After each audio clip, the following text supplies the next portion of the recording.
Sienna Jones made 3 mistakes that night. First, taking a risky photo in red lingerie to boost her confidence. Second, sending it to the wrong contact in her phone. Third, underestimating the man who received it. His response was immediate. Stunning. I'll pick you up at 8 p.m. tomorrow. Wear that. She blocked the number immediately, heart racing. Probably just some creep. But the next evening, her doorbell rang. A man in an expensive suit stood there with a cold smile. Mr. Kang doesn't like to be ignored. The car is downstairs. That's when it hit her. She hadn't texted a random stranger. She'd accidentally seduced Kang Jun, the most dangerous Korean crime boss in Los Angeles. And he'd just decided she was his. If you're already hooked, don't forget to hit that subscribe button and drop a comment telling me what you think Sienna should do. Run or take the risk. 24 hours earlier, Sienna had been having the worst day of her month. Her ex-boyfriend Devin's Instagram story showed him at some exclusive launch party with his new girlfriend, a lifestyle influencer with perfect everything. 6 months since the breakup, and it still stung. He'd made her feel like she wasn't enough, not successful enough, not interesting enough, not beautiful enough. So when her best friend Maya texted, "You need to remind yourself you're hot. Take a photo. For you, not for any man," Sienna had actually listened. A bottle of wine helped. She'd bought the red lingerie set months ago, tags still on, saving it for a special occasion that never came with Devin. Tonight felt like reclaiming something. The photo came out better than expected. Confident, sensual, powerful. She looked like a woman who knew her worth. She meant to send it to Maya with a laughing emoji, and the caption, "Look at me being bold." Her thumb hit send before she double-checked the contact. The message showed, delivered, to building management. Her stomach dropped. That was the number the apartment complex gave all residents for maintenance requests. She'd texted them last week about a leaky faucet. Oh God, oh no, no, no, no. She scrambled to unsend the message, but it was too late. The little read notification appeared almost instantly. Then 3 dots. Someone was typing. "Wrong number, I'm so sorry. Please delete that." She sent the message in a panic, face burning. The response came through, and Sienna's blood went cold. Stunning. I'll pick you up at 8 p.m. tomorrow. Wear that. What kind of building maintenance guy responds like that? Creep. Definite creep. She blocked the number immediately, heart hammering, and tried to convince herself it was over. Just some weirdo. He didn't actually know which apartment was hers. Probably. She didn't sleep well. The next day crawled by in agonizing slowness. She jumped at every notification, checked her door's peephole twice, and almost convinced herself she'd overreacted. By 7:30 that evening, she'd actually relaxed, enough to order Thai food and queue up a Netflix show. Then her doorbell rang. Sienna froze, chopsticks halfway to her mouth. She wasn't expecting anyone. Slowly she crept to the door and looked through the peephole. A man stood in her hallway. Tall, broad-shouldered, wearing a perfectly tailored black suit that probably cost more than her rent. His face was impassive, professional, almost bored. He looked like Secret Service, or a very expensive funeral director. He knocked again. "Ms. Jones, Mr. Kang sent me. He's waiting in the car." Her heart stopped. How did he know her name? "I don't know any Mr. Kang," she called through the door, voice shaking. "You have the wrong apartment." The man's expression didn't change. "Mr. Kang doesn't appreciate being ignored. He also said to tell you he knows you're scared, but you intrigue him. The car is downstairs. He's a patient man, but he doesn't like to wait long." This was insane. She should call the police. She should scream. She should. He also said, the man continued as if reading her mind, that if you're genuinely uncomfortable, he'll leave you alone. but he'd like the chance to apologize in person for startling you. One dinner. That's all he's asking. Sienna's mind raced. This was either the most elaborate and terrifying pickup attempt she'd ever experienced, or she was in actual danger. Either way, calling the cops felt extreme. What would she even say? A hot guy wants to take me to dinner. But something about the way the man said, Mr. Kang, made her uneasy, like the name should mean something. Who is Mr. Kang? She asked, through the door. The man's lips twitched, almost a smile. Someone you don't say no to. That should have been her cue to deadbolt the door and hide. Instead, some reckless part of her. The part that had taken that photo in the first place. The part that was tired of playing it safe and small. Spoke up. Give me 10 minutes. She couldn't believe the words had left her mouth. But they had. And now she was running to her bedroom, heart pounding, asking herself what the hell she was doing. She wasn't going to wear the lingerie. That was insane. But she also wasn't showing up in her Thai food-stained sweatpants. She pulled on a simple black dress, elegant enough for wherever they were going, comfortable enough to run in if this went south. Her hands shook as she applied lipstick. This was the dumbest thing she'd ever done. Probably. But something about the way that text had read, stunning, had made her feel seen in a way she hadn't felt in months, and she was so tired of being invisible. When she opened her door, the man was still there, waiting patiently. He gave her a once-over, professional and brief. This way, Ms. Jones. The elevator ride down was silent. Sienna's mind screamed at her to press the emergency stop button, to run, to do literally anything other than follow this stranger. But her feet kept moving. A black Mercedes waited, at the curb, engine running. The man opened the back door. That's when she saw him. Kang Jun sat in the back seat, and Sienna's breath caught. He was younger than she'd expected, early 30s maybe, with sharp features and dark eyes that tracked her every movement. He wore a charcoal suit that fit like it was made for him, because it probably was. His expression was calm, almost amused. Ms. Jones, he said, and his voice was exactly like she'd imagined from the text. Smooth, controlled, with the faintest accent. I apologize for the dramatics. I'm not usually so forward. But you didn't give me much choice when you blocked my number. Sienna stood frozen on the sidewalk. Every instinct told her to run. But his eyes held hers, and she saw something there. Curiosity, interest, nothing threatening. Not yet. I don't usually send lingerie photos to strangers, she managed, voice steadier than she felt. So I guess we're both off our game. His lips curved. Barely. Get in. We'll call it even. It wasn't a request, but it wasn't quite a command either. It was something in between, an invitation wrapped in inevitability. Sienna got in the car. The door closed behind her with a final sounding click. The car pulled away from the curb smoothly, and Sienna became acutely aware of how small the back seat felt, with Kang Jun sitting barely 2 feet away. He smelled like expensive cologne and something else. Power, maybe. Danger. So, she said, because silence felt more dangerous than talking. You're not actually with building management. No. And you tracked down my apartment how exactly? He glanced at her, and there was that almost smile again. I own your building, among others. Of course he did. That's not creepy at all. Would you prefer I'd let you block me and spend the rest of your life wondering who received that photo? Yes, actually. That sounds great. Much better than whatever this is. Jun turned to face her fully now, and the intensity of his attention made her breath hitch. You're scared. You sent a man in a suit to collect me like I'm a package. So yeah, a little. If you want out, Diho will turn the car around right now.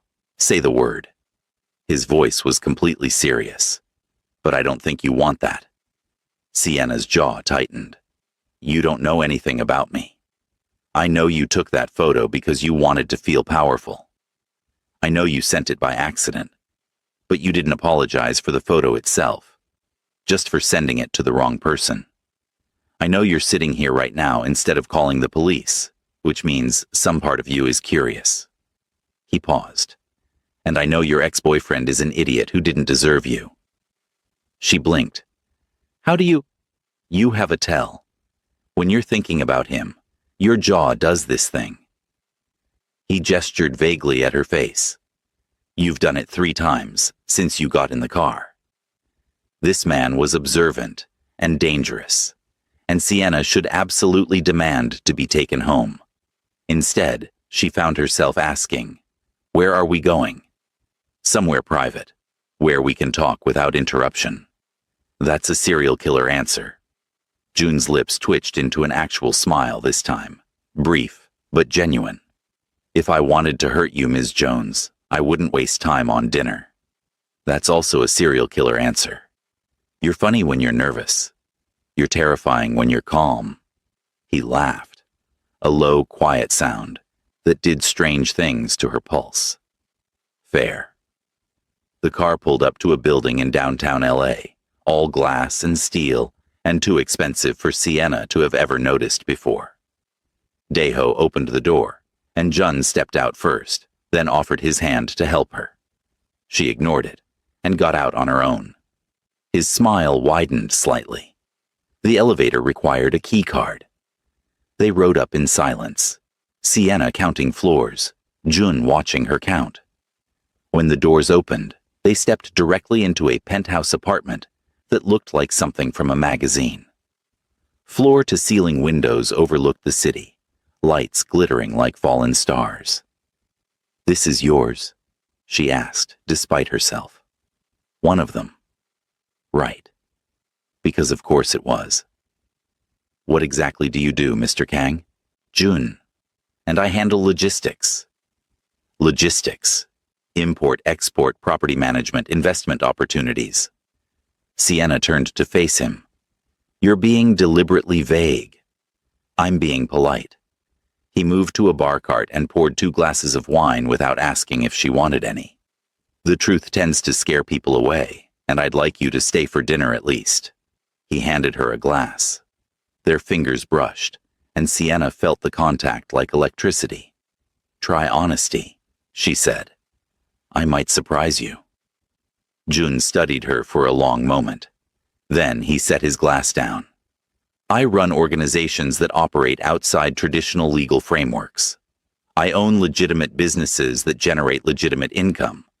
But I also control operations that the police would very much like to prove exist. I have enemies who would use anyone close to me as leverage, and I have resources that make me essentially untouchable. He paused. Does that scare you? It should. It absolutely should. Sienna's heart was racing, but not entirely from fear. You're telling me you're a criminal. I'm telling you I'm powerful. How you define that is up to you. And you invited me here because I accidentally sent you a photo. I invited you here because you intrigued me. The photo was just the introduction. He stepped closer, and Sienna's back hit the window. Not trapped. She could move if she wanted, but she didn't. Most people in this city are predictable, boring. You blocked me. No one blocks me. Maybe more people should. Probably. His eyes dropped to her lips, then back up. Are you going to run? She should. Every logical brain cell screamed at her to get out. But standing here, with this dangerous man looking at her like she was the most interesting thing in his world, Sienna felt something she hadn't felt in months. Seen, valued, desired. Not yet, she whispered. Jun's smile was slow and dangerous. Good. Dinner was delivered by someone who set up the table without making eye contact and disappeared like a ghost. The food was incredible. Some fusion of Korean and French cuisine that Sienna couldn't name, but devoured anyway. Jun asked questions, real ones, about her photography hobby, her business degree, what she actually wanted from life, instead of what she thought she should want. He listened, like her answers mattered, like she mattered. "Your turn," she said finally, third glass of wine making her bold. "Why are you really single? Men who look like you and have penthouses don't stay unattached unless they want to." "Who says I'm single?" Her stomach dropped. "Are you serious?" "No." He looked almost apologetic. "But your face just now was entertaining. You're an asshole." "Frequently." He refilled her glass. "I'm unmarried, because the women I meet want one of two things: my money or my status. No one's ever blocked my number before. No one's ever called me an asshole to my face." "Really? You must not get out much." He laughed again, and Sienna realized she liked that sound, liked that she could make this controlled, dangerous man genuinely smile. "Tell me about your ex," Jun said. "Absolutely not." "He hurt you." "He made me small," Sienna corrected before she could stop herself. The wine was definitely talking now. "I spent 2 years trying to be what he wanted, quieter, less opinionated, more grateful for his attention. And it still wasn't enough. He left me for someone shinier." Jun's expression darkened. "What's his name?" "Why?" "Curiosity. You're not having him killed because my feelings got hurt. I wasn't planning on killing him." Jun's voice was mild, but his eyes weren't. Maybe just a conversation about respect. "That's insane. That's protective." He leaned forward. "You deserve someone who doesn't make you smaller. You deserve someone who wants all of you. The bold parts, the sharp parts, the parts that send risky photos and block strange men." Sienna's breath caught. "You don't even know me. Then let me." It wasn't a question. It was an invitation, a challenge. "Stay, not just for tonight. Stay and let me show you what it's like to be with someone who sees you." "This is crazy." "Yes. You're dangerous. Very. I should leave right now." "Probably." Jun stood and crossed to her, offering his hand. "But you won't." Sienna looked at his hand, at his face, at the city glittering behind him through those massive windows. She thought about Devon, about playing it safe, about making herself small and quiet, and acceptable. She took his hand. Jun pulled her close, and when he spoke, his voice was low and rough. "Tell me to stop." "No." He kissed her then, soft at first, testing. When she kissed back, it deepened into something desperate and consuming. His hands framed her face like she was precious, and Sienna felt something crack open inside her chest. When they finally broke apart, both breathing hard, Jun pressed his forehead to hers. "This changes things," he said quietly. "I know. You can still walk away." Sienna thought about it, really thought about it. Then she smiled. Not yet. 3 weeks later, Sienna's life had become something she didn't recognize. Jun was constant, not smothering, but present. He texted her good morning in Korean and taught her how to respond. He sent cars to pick her up from late library sessions. He took her to private art galleries after hours and watched her photograph empty spaces like she was creating something magical. And the man had layers. In business meetings, the legitimate ones he let her glimpse, he was cold and calculating. With his people, he was respected and feared. But with her, alone in his penthouse or walking through Little Tokyo at midnight, he softened into someone almost vulnerable.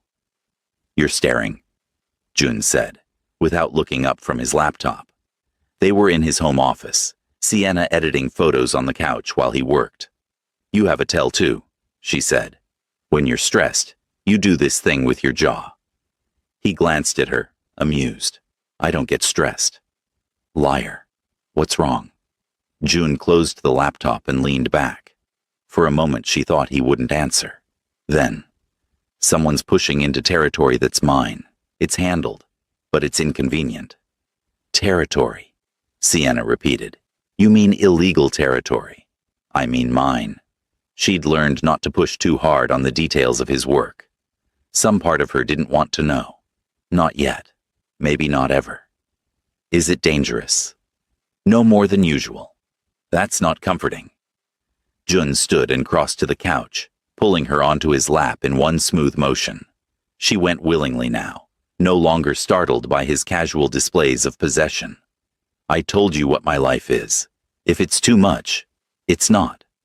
She cut him off with a kiss. I'm just adjusting. You're doing better than adjusting. His hands settled on her hips, thumbs tracing small circles. You're thriving. I see it. He was right. Sienna felt different lately, bolder. She spoke up more, stood straighter, stopped apologizing for taking up space. Jun noticed everything, remembered that she hated spicy food, that she loved to photograph in golden hour light, that she needed silence when she was editing photos. He made her feel visible in a way that was addictive. I have a question, she said, playing with the collar of his shirt, and you have to answer honestly. Always. Why me? Really? You could have anyone. Jun was quiet for a moment, his dark eyes searching hers. Because you make me feel normal, not like a shiny object. Do you know how rare that is? Most people in this city either want something from me or fear me. You did neither. You saw me as an inconvenience. He smiled slightly. It was refreshing. So this is a novelty thing. No. His voice turned serious. This is a, you make me feel human thing. This is a, I think about you constantly thing. This is a, you're becoming dangerous to me thing. Sienna's breath caught. Dangerous how? Dangerous because people I care about become targets. His grip tightened slightly. Dangerous because I'm starting to make decisions based on what keeps you safe rather than what's strategically sound. Dangerous because... She kissed him, cutting off whatever he was going to say. When they broke apart, she whispered, I'm not going anywhere. You should. Too late. Jun groaned and pulled her closer, burying his face in her neck. You're going to ruin me. Good. You probably deserve it. He laughed against her skin, and Sienna felt the rumble through her whole body. Probably. That night, they made love for the first time. Jun was careful, attentive, watching her face like he was memorizing every expression. When he told her she was beautiful, Sienna believed him. When he whispered, You're perfect exactly like this, something Devon had broken inside her, finally healed. Afterward, wrapped in his sheets, Jun traced patterns on her bare shoulder. Tell me something true, something you've never told anyone. Sienna thought about it. I used to take pictures of other people's happiness because I didn't think I deserved my own. I thought, if I documented enough joy, maybe some of it would stick to me. Jun's hand stilled. Then he pulled her closer. And now? Now I'm starting to believe I can have my own. Sarange, he murmured into her hair. What does that mean? It means you're mine, and I'm keeping you. She smiled against his chest. That's not what it means. Close enough. But the peace didn't last. 2 days later, Sienna received the first message. Unknown number. You're prettier in person. That red dress you wore Tuesday? Stunning. Her blood went cold. She'd worn a red dress to dinner with Jun on Tuesday. Someone had been watching. She showed Jun immediately. His expression went blank. Completely, utterly blank, in a way that was more terrifying than anger. Daiho, he said quietly, and his bodyguard appeared like he'd been summoned. Jun showed him the message. Find out who. Now. Jun, maybe it's not just anything. Jun's voice was sharp. Someone is watching you. Someone knows you're with me. This is exactly what I was afraid of. More messages came over the next week. Photos of her leaving her apartment, walking to class, meeting Maya for coffee, each one accompanied by increasingly threatening messages. She's beautiful when she smiles. Does she know what you really are? How long before you get her killed? Jun insisted she move into the penthouse. Daiho became her constant shadow, and Sienna started to understand what Jun's world really meant. Not the luxury and power, but the paranoia and danger. Then Devon called. She stared at his name on her screen for 3 rings before answering. What do you want? Sienna. Hey, I know this is out of the blue, but can we talk? In person? His voice was familiar, careful. I've been thinking about how things ended, and I owe you an apology. A real one. She should say no. She should hang up. But some part of her, the part that had spent 6 months wondering what she'd done wrong, needed this. Needed closure. Needed to look him in the eye and realize she'd outgrown him. Fine. Coffee. Tomorrow. The place on 4th Street. 1 hour. That's it. When she told Jun, his expression went carefully neutral. You're meeting your ex. For closure. That's all. I don't like it. You don't have to like it. I'm not asking permission. The words came out sharper than intended, but Sienna didn't take them back. She was tired of men trying to control her choices. Jun studied her for a long moment, then nodded slowly. You're right. I'm sorry. But take Daiho. Keep him close. That's paranoid. That's careful. Please. For me. The genuine concern in his voice softened her. Fine. But he stays outside. The coffee shop was public, bright, safe. Devon was already there when she arrived, and for the first time in months, seeing him didn't hurt. He looked smaller somehow, less significant. You look good, he said, standing to hug her. She allowed it briefly, then sat across from him. Really good. Different. What did you want to talk about, Devon? I messed up. With us. I was in a bad place, and I took it out on you. Made you feel like you weren't enough when the truth is, I wasn't enough for you. He looked genuinely regretful. I've been in therapy, working on myself, and I realized I never really apologized. So, I'm sorry, Sienna, for all of it. It was exactly what old Sienna had wanted to hear for months, but new Sienna just felt nothing. Maybe a little pity. I appreciate that, she said. I really do. But I've moved on, Devon. I'm happy now. Happier than I ever was with you, if I'm honest. Something flickered across his face. I heard you're seeing someone.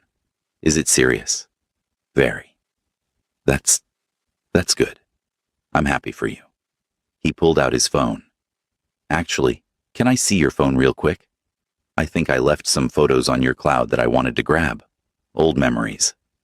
It was such a casual request. So innocent.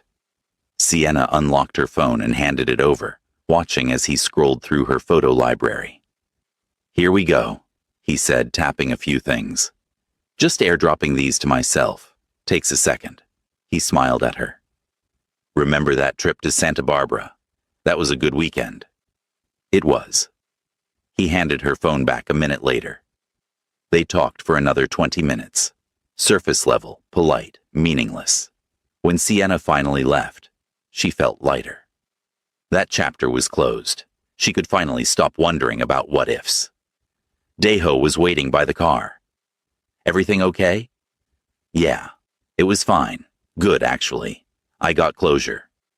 What Sienna didn't know, what she couldn't know, was that Devon had installed sophisticated spyware on her phone in those 60 seconds. Every text, every call, every location would now be tracked and recorded. And somewhere across the city, FBI agents were already monitoring the feed, building their case against Kang Jun one message at a time. For 2 weeks, everything felt perfect. Sienna had closure with Devon. The threatening messages stopped, and Jun seemed more relaxed. They fell into a rhythm. Mornings where he taught her Korean over coffee. Evenings where she edited photos while he worked. Nights where they explored each other like they had all the time in the world. Say it again. Jun murmured against her neck. They were tangled in his sheets, early morning light filtering through the windows. Saranghae, Sienna whispered, her Korean improving. Again. Nato Saranghae. I love you too. Jun pulled back to look at her, his expression unguarded in a way she rarely saw. I didn't think I could feel this. Didn't think I was capable of it anymore. Feel what? Safe. With another person. He traced her jawline. You make me feel safe. Sienna's heart squeezed. This dangerous man, this person everyone feared, felt safe with her. You make me feel brave. You were always brave. You just didn't know it. She kissed him, slow and deep, and they got lost in each other again, until Daeho's discreet knock interrupted them. Boss, we have a problem. Jun's entire demeanor shifted instantly, from lover to leader. He pulled on clothes and stepped into the hallway. Sienna could hear low, urgent voices, but couldn't make out words. When Jun returned, his face was carved from stone. What's wrong? Someone accessed our secure communications. We have a leak. His jaw tightened, and the FBI made contact with one of my suppliers. They're building something. Sienna's stomach dropped, remembering Devon's questions about Jun. But that was paranoia. Devon had apologized. He'd moved on. What does that mean for us? It means I need to be more careful. It means you need to stay close. He sat on the bed, suddenly looking exhausted. It means this life I promised would only touch you at the edges is closing in. She took his hand. Then we deal with it. Together. You should leave, while you still can, before this gets worse. Stop trying to push me away when things get hard. I'm not going anywhere. Jun pulled her into his arms, holding her like she might disappear. You're too good for this world. Or maybe I'm exactly what this world needs. 3 days later, everything shattered. Daeho found the spyware during a routine security check. Every message Sienna had sent Jun, every photo, every location, all of it had been feeding to an external source for 2 weeks. When was it installed? Jun's voice was deadly calm. Daeho checked the metadata. 2 weeks ago, Thursday afternoon. The day she'd met Devon for coffee. Sienna felt the blood drain from her face. No, he wouldn't. Your phone, Ms. Jones. Daeho's voice was gentle but firm. She handed it over with shaking hands. He worked in silence for several minutes, then looked at Jun. Sophisticated spyware, law enforcement grade, installed during a 60-second access window. When I gave him my phone, Sienna whispered. Oh God, when I gave him my phone to get photos. Jun stood perfectly still, but Sienna could see the rage building beneath his controlled exterior. He used you. I didn't know. Jun, I swear I didn't. I know.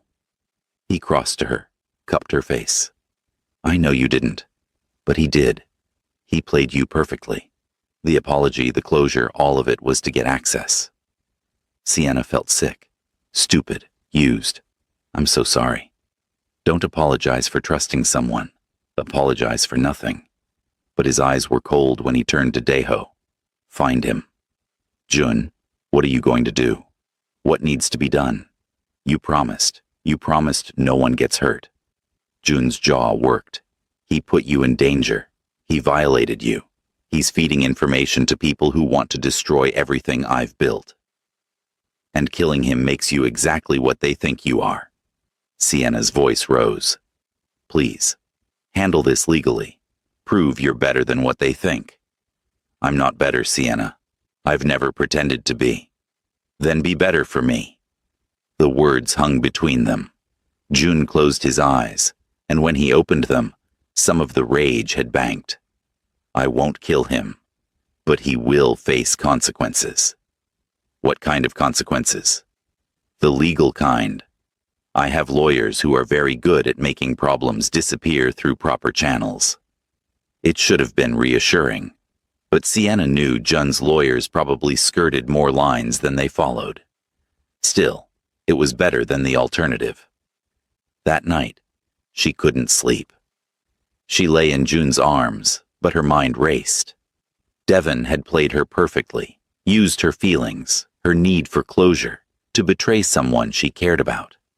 How had she been so blind? "Stop thinking so loud," June murmured in the darkness.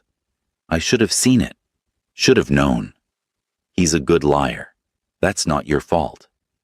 You didn't trust him. You tried to warn me.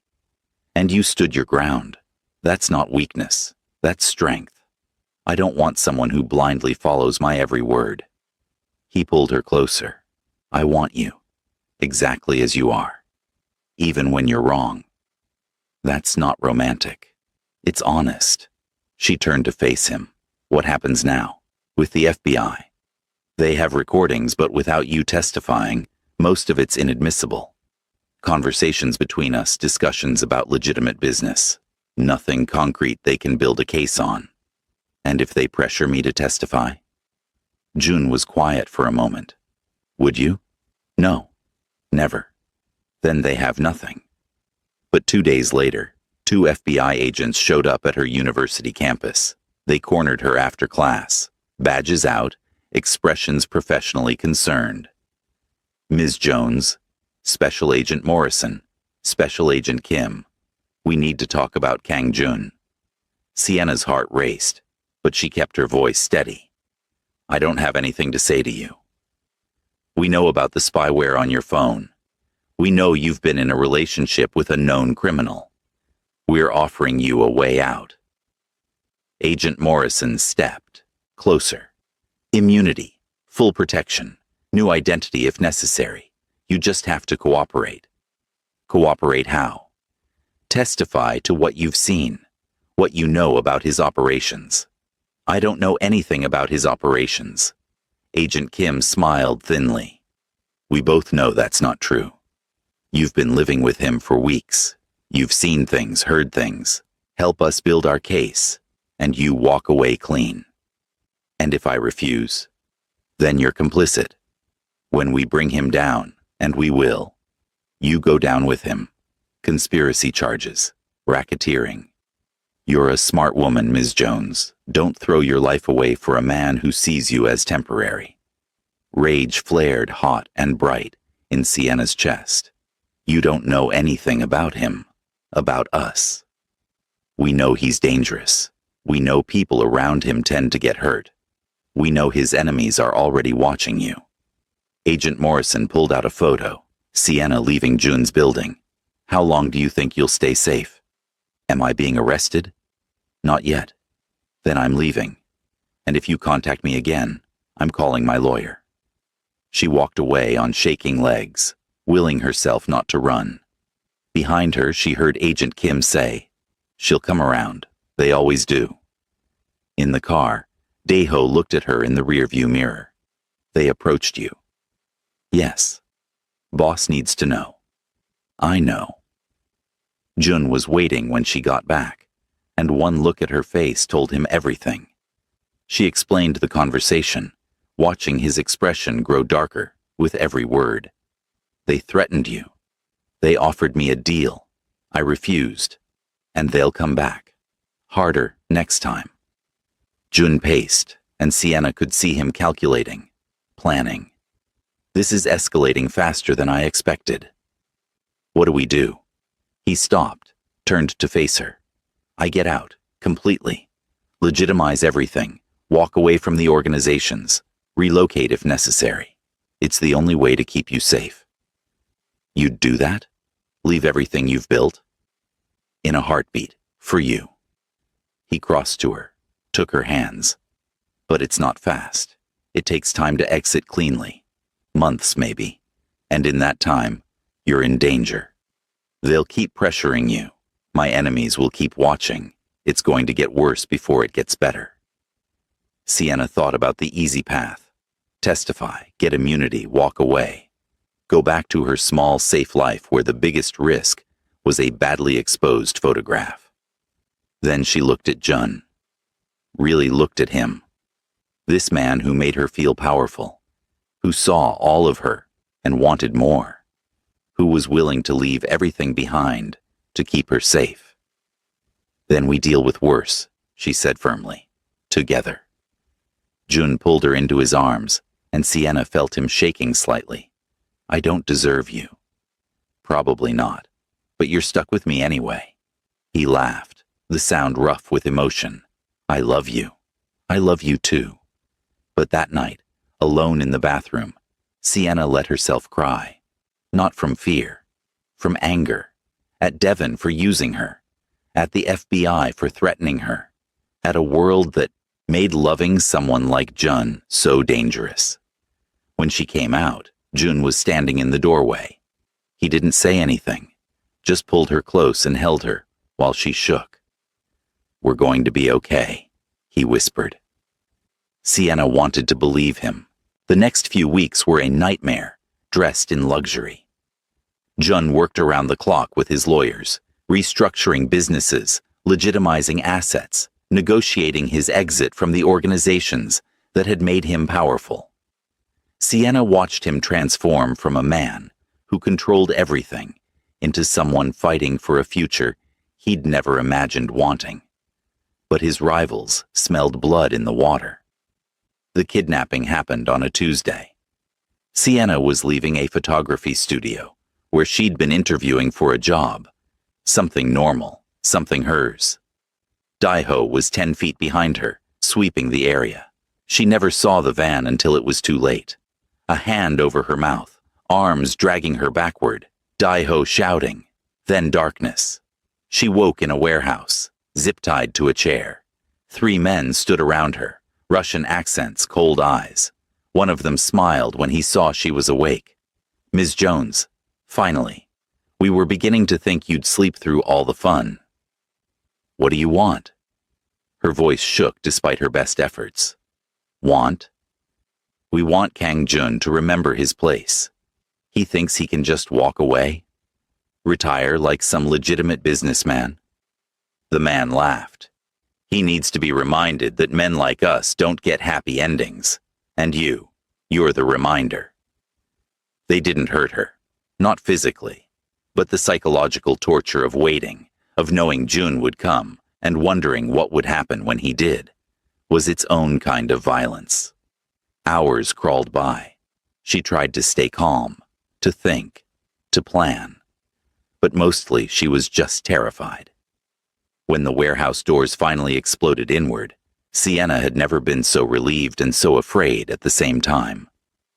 Jun walked in, flanked by Daiho and 5 other men, and the look on his face was something from nightmares.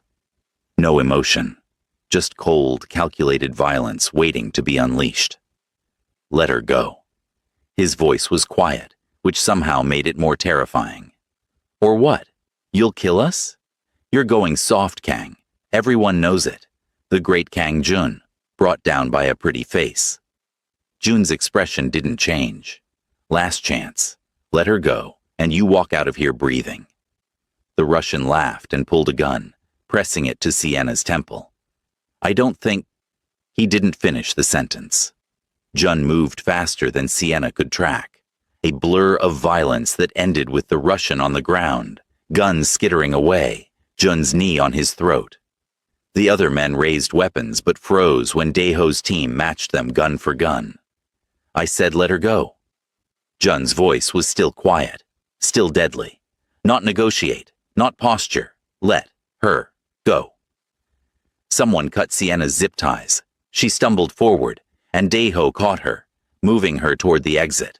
She looked back to see Jun still crouched over the Russian, who was gasping for air. If you ever come near her again, Jun said conversationally, I won't be this merciful. Understand? The Russian nodded frantically. Jun stood, straightened his suit, and walked out like he'd just finished a business meeting. In the car, Sienna couldn't stop shaking. Jun pulled her into his arms, and she felt the tremor running through him too. I'm sorry. I'm so sorry. I should have protected you better. You came for me. Always. I will always come for you. He pulled back to look at her, checking for injuries with shaking hands. Did they hurt you? No, just scared me. That's enough. His jaw tightened. That's more than enough. Back at the penthouse, after Sienna had showered and changed, after the adrenaline had faded into exhaustion, she found Jun on the balcony. He was staring at the city, and in the dim light, he looked haunted. "I saw you," she said quietly, joining him. "In that warehouse. I saw what you're capable of. And I'm not scared of you. I'm scared for you. That rage, Jun. It's going to consume you if you don't let it go." He was quiet for a long moment. "I wanted to kill them. Every single one of them. The only thing that stopped me was knowing you'd never look at me the same way again. You were right. That doesn't make me good, Sienna. That makes me selfish. I chose my desire to keep you over what I actually wanted to do. That's called growth. That's called love." She took his hand. "You're not the man you were, and that terrifies your enemies because they don't know how to fight someone who's changing." Jun turned to face her fully. "I'm almost out. 2 more weeks, maybe 3. My lawyers have structured the exit. The organization has accepted the terms. We can disappear. Hawaii first, then New York. We can finally see all those galleries you've always wanted to see. Legitimate businesses, clean slate. We can actually have a life. You'd really do it? Give up all that power? I already told you. For you, in a heartbeat." He pulled her close. "You're the only thing I've ever wanted more than control." Sienna kissed him, pouring everything she felt into it. When they broke apart, she whispered, "Then let's finish this. Let's get out and never look back. Together. Always together." The final confrontation with the FBI came a week later. Agents Morrison and Kim showed up at Jun's building with a warrant. They seized computers, files, anything they could find. But Jun's lawyers were ready. Everything was legitimate now. Every transaction documented. Every business above board. Every connection to his old life severed. "This isn't over," Agent Morrison said, as they left empty-handed. "We know what you are, Kang." "You know what I was," Jun corrected calmly. "And you can't prosecute someone for their past when you can't prove it." After they left, Daiho approached Jun with news. "Devin's been handled. Legal channels like you promised. His cooperation deal with the FBI fell apart when we proved the spyware was obtained through illegal means. He's facing charges of his own now. Wiretapping, harassment, violation of privacy." "Good." Jun looked at Sienna. "Is that enough? Do you have closure?" Sienna thought about it. She'd spent months trying to win Devin back, months feeling like she wasn't enough. Now, knowing he'd used her, violated her trust, and was facing consequences, yeah, that's enough. I don't need to see him or hear from him ever again. That chapter is closed. Jun nodded. Then we're done. With all of it. 2 weeks later, they landed in Hawaii. The house Jun had bought was right on the beach. Private, beautiful, theirs. Sienna stood on the lanai watching the sunset, and for the first time in months, she felt like she could breathe. Jun came up behind her, wrapping his arms around her waist. "Any regrets? About leaving LA? No. About that accidental photo?" She turned in his arms, smiling. "Best mistake I ever made. You changed my life. You changed mine first. You showed me I was worth more than I believed, that I didn't have to make myself small to be loved. You were never small. You were always this." He gestured at her. "Fierce, bold, perfect. You just needed someone to see it." They made love that night with the sound of waves in the background, and it felt like a new beginning. No more threats, no more danger, just them. 6 months later, they moved to New York. Jun's businesses thrived, all legitimate, all clean. Sienna's photography career took off. She had her first gallery show, and Jun was there for every moment, proud and beaming in a way that still made her heart skip. When he proposed, it was simple. No grand gesture, no production. Just the two of them in their living room, and him saying, "Marry me. Build this life with me. Forever." She said yes before he finished the sentence. The wedding was small. Maya, Deho, a few close friends. No family drama, no complications. Just two people who'd found each other in the most unlikely way, promising forever. On their wedding night, Sienna looked at Jun in his tuxedo and remembered the first time she'd seen him. Dangerous, controlled, untouchable. Now he was hers. Soft only for her. Human only with her. "What are you thinking?" he asked, pulling her close. "That I sent a photo to the wrong number and ended up with exactly the right person." Jun laughed, that rare, genuine sound she'd learned to treasure. "I received a photo from a stranger and found the only person who could make me want something more than power. Was it worth it? Giving up everything you built?" "Sienna." He cupped her face, his dark eyes serious. "You are everything I built. Every decision, every sacrifice, every moment of the last year has been about building a life where I get to keep you. So yes, 1,000 times yes." She kissed him then, and they lost themselves in each other, the way they had that first night.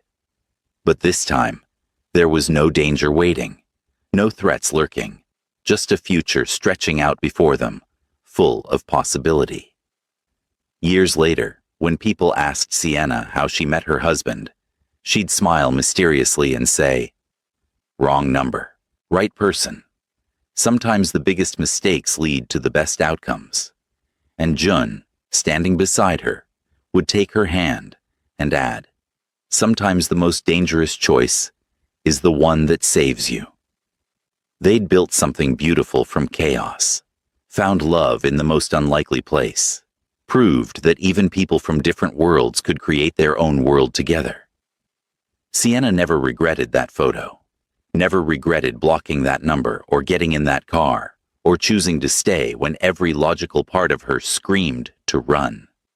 Because sometimes, the scariest choice is the right one, and sometimes, the wrong number changes everything. So here's my question for you, and I really want to know. If you accidentally sent a risky photo to a dangerous stranger who insisted on meeting you, would you go? Or would you run and never look back? Drop your answer in the comments, and check out my pinned comment for an even spicier question about this story. If you loved Sienna and Jun's story, smash that like button right now. It helps more people find these stories.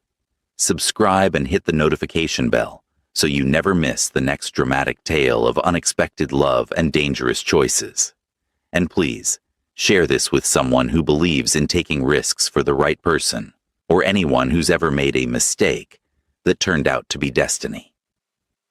Drop a comment telling me, what was your best wrong number or accidental moment that changed your life?